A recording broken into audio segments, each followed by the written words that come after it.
ಮಾಜಿ ಸಚಿವರಾದ ವೆಂಕಟರಮಣಪ್ಪ ಶುಕ್ರವಾರ ಬೆಳಗಿನ ಜಾವ ಮರಣ ಹೊಂದಿದ್ದಾರೆ.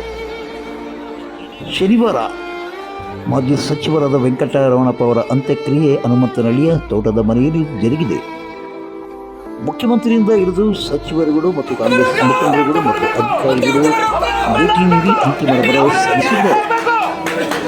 ಇನ್ನು ಇದೇ ವೇಳೆ ವೆಂಕಟರಮಣಪ್ಪ ಆರೋಗ್ಯವಾಗಿದ್ದು ಆರೋಗ್ಯ ಹದಗೆಡಲು ಕಾರಣವೇನು ಎಂಬುದರ ಬಗ್ಗೆ ಶಾಸಕರಾದ ಎಚ್ ವಿ ವೆಂಕಟೇಶ್ ಪತ್ರಕರ್ತರಿಗೆ ಮಾಹಿತಿಯನ್ನು ನೀಡಿದ್ದಾರೆ. ಬ್ರೀತಿಂಗ್ ಕಮ್ಮಿ ಆಗಿತ್ತು, ಬಟ್ ಸರಿ ಹೋಗಿತ್ತು. ಅವತ್ತು ರಾತ್ರಿ ಬಂದರು, ಬೆಳಗ್ಗೆನೆ ಬೋರ್ವೆಲ್ ವರ್ಷಕ್ಕಂತೇಳಿ 24 ಗಂಟೆ ಅವರು ಊಟ ತಿಂಡಿ ಇದ್ದೇನೂ ಇಲ್ಲ. ಕಾರಲ್ಲೇ ಕೂತ್ಕೊಂಡು 24 ಅವರ್ಸು. ಬೆಳಗ್ಗೆ 6 ಗಂಟೆಗೆ ಬಂದರು, ಆಕ್ಸಿಜನ್ ಅರ್ಧ ಗಂಟೆ ಹಾಕ್ಕೊಂಡ್ರು, ತಿರ್ಗಾ ನಾನು ಮಲಗಿದ್ದೆ ಹೊಟ್ಟೋಗಿದ್ದಾರೆ. ಕಾಲು ಹಿಡ್ಕೊಂಡು ಬೆಳ್ಕೊತೀನಪ್ಪ, ನಿಂಗೆ ಆರೋಗ್ಯ ಸರಿ ಇಲ್ಲ, ಬೇಡ ಬೇಡ ಬೇಡ ಅಂದರು. ನಿಮ್ಗೆ ಏನು ಗೊತ್ತಾಗಲ್ಲ, ನಡೀರಿ, ಯಾರು ಕೆಲಸ ಮಾಡಿಸ್ತಾರೆ ಅಂತ ಹೇಳಿ ಬೇಜಾರು ಮಾಡಿಕೊಂಡ್ರು. ನಾನು ಈ ವಿದ್ಯಮಾನದಲ್ಲಿ ಆಗ್ತಿದ್ದಲ್ಲ, ಬೆಂಗಳೂರಿಗೆ ಹೋದೆ, ಮಾರನೇ ದಿವಸ ತರಿಸ್ಕೊಂಡ್ವಿ. ದೇವ್ರ ದಯದಿಂದ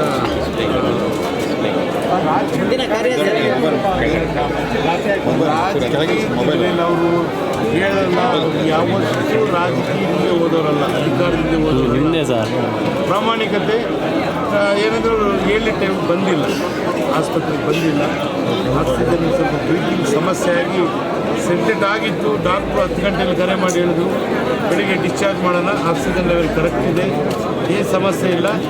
ಆಗ ದಿನದಲ್ಲಿ 3 ಬಾರಿ ಅರ್ಧ ಗಂಟೆ ಆಕ್ಸಿಜನ್ ತೊಗೊಂಡ್ರೆ ಸರಿ ಹೋಗುತ್ತೆ ಅಂತ ಬೆಳಗಿನ ಜಾವ 4:45 ಫೋನ್ ಮಾಡಿ. ಎಷ್ಟು ದಿನ ಆಸ್ಪತ್ರೆಗೆ ಇದ್ದೀರಿ ಸರ್? 6 ಗಂಟೆಗೆ ಅಡ್ಮಿಟ್ ಮಾಡಿದ್ವಿ, ಬೆಳಗಿನ ಜಾವ 5 ಗಂಟೆಗೆ. ಹಿಂದಿನ ದಿನ 6 ಗಂಟೆಗೆ ಏನಾದ್ರು ಅವರ ಆಪ್ತರು ರಾಜೀನಾಮೆ ಕೊಡ್ತಾವ್ರೆ ಅಂತ ಏನಾದ್ರು ಬೇಸರ ಆ ಥರದ್ದು ಏನಾದ್ರು ಇದ್ರೂ ಆ ಥರ ಏನಿಲ್ಲ ಇದೆ. ಎಲ್ಲಿ ಸರ್ ಅಂತ್ಯ?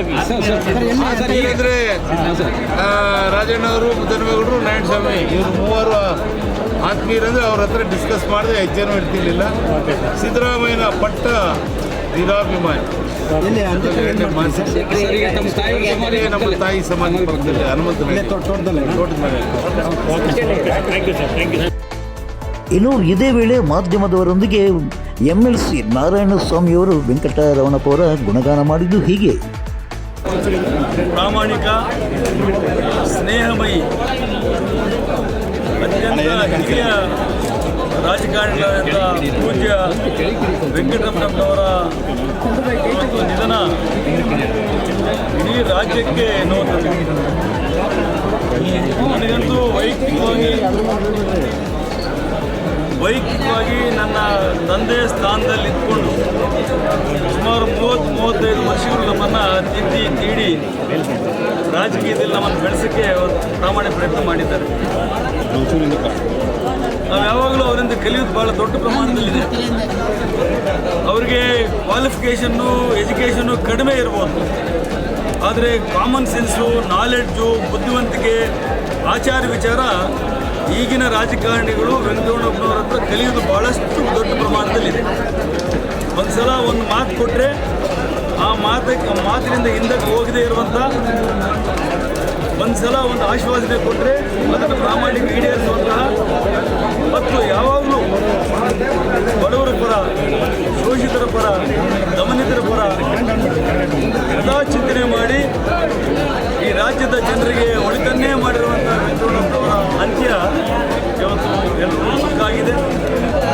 ಪಾವಗಡ ತಾಲೂಕಿನ ಮತ್ತು ತುಮಕೂರು ಜಿಲ್ಲೆ ರಾಜಕಾರಣದಲ್ಲಿ 60 ವರ್ಷಗಳ ಛಾಪನ್ನು ಒತ್ತಿ ಬಹುಶಃ ನನಗೆ ಈಗಿರುವ ರಾಜಕಾರಣಿಗಳ ಪೈಕಿ ಹಿಂದೆ ಈ ಜಿಲ್ಲೆಯನ್ನು ಆಳಿದ ರಾಜಕಾರಣಿಗಳ ಪೈಕಿ ಅತ್ಯಂತ ಮೇರು ಸ್ಥಾನದಲ್ಲಿ, ಮೇರು ವ್ಯಕ್ತಿತ್ವದಲ್ಲಿ ಯಾರಾದರೂ ವ್ಯಕ್ತಿ ನಾವು ನೋಡ್ಬೋದಾಗಿದ್ದರೆ ಅದು ಪೂಜ್ಯ ವೆಂಕಟರಮಣಪ್ಪನವರು ಮಾತ್ರ ಅಂತ ಭಾಳ ಹೆಮ್ಮೆಯಿಂದ ಹೇಳಕ್ಕೆ ಇಷ್ಟಪಡ್ತಾ ಇದ್ದೇನೆ. ಭಾಳ ನೋವಾಗಿದೆ. ಯುವ ರಾಜಕಾರಣಿಗಳಿಗೆ, ಈಗಿನ ರಾಜಕಾರಣಿಗಳಿಗೆ ಆದರ್ಶಪ್ರಾಯರು, ನುಡಿದಂತೆ ನಡೆಯುವವ, ಪ್ರಾಮಾಣಿಕತೆಯನ್ನು ಮೆರೆಯುವವ ಮತ್ತು ಬಡಜನರನ್ನ ತಪ್ಪಿಕೊಂಡು ತನ್ನವರು ಅಂತ ಏನು ನಮ್ಮ ಹಿರಿಯ ನಮ್ಮ ಋಷಿಗಳು ಹೇಳಿದ್ದಾರೆ, ಇವ ನಮ್ಮವ, ಇವ ನಮ್ಮವ, ಇವ ನಮ್ಮವ,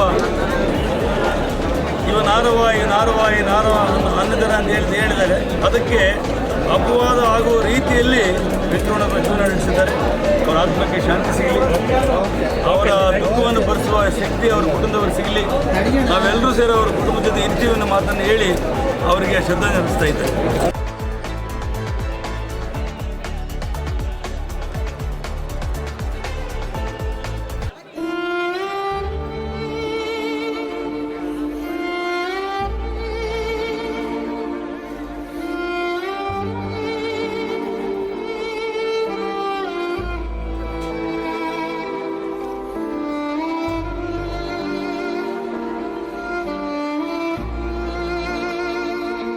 ಪಾವಗಡ ತಾಲೂಕಿನ ತಾಜಾ ಸುದ್ದಿಗಳಿಗಾಗಿ ನಮ್ಮ ಚಾನಲನ್ನು ಪಾವಗಡ ಪವರ್ ನ್ಯೂಸ್ ಅಂತ ಟೈಪ್ ಮಾಡಿ ಸಬ್ಸ್ಕ್ರೈಬ್ ಮಾಡಿ ಜಾಗೃತಿ ನೀಡಿ ಪ್ರೋತ್ಸಾಹಿಸಿ ಬೆಂಬಲಿಸಿ ಲೈಕ್ ಮಾಡಿ ಶೇರ್ ಮಾಡಿ. ನಾನು ನಿಮ್ಮ ಸತ್ಯ ಲೋಕೇಶ್, ಸಂಪಾದಕರು, ಪಾವಗಡ ಪವರ್ ನ್ಯೂಸ್.